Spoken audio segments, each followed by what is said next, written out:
iska eeg gabadha inta aadan guursan. Ninku kolka uu xulanayo tii nolol la wadaagi lahayd, diintu waa u ogashahay inuu iska eego. Ha yeeshee su'aasha meesha ku jirta waxaa weeye intee in leeg buu ka eegi karaa jirkeeda.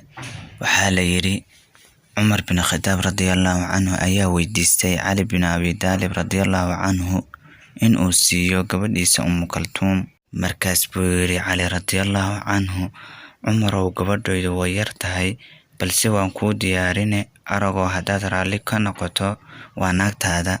Markaas buu gabadhii intuu maro u soo dhiibay wuu ku yidhi Amiirul Mu'miniin u gee oo ku dheh aabba wuxuu ku yidhi waa tii aan kuu sheegayay. Intay Cumar u tagtay bay maradii u dhiibtay, erayadiina u sheegtay. Cumar radiyallahu canhu baa markaa ku yidhi u sheeg aabbaha raalli baan ka nahaye. Markay baxays tiri oo sii jeesatay buu Cumar radiyallahu canhu kubkeeda marada ka qaaday.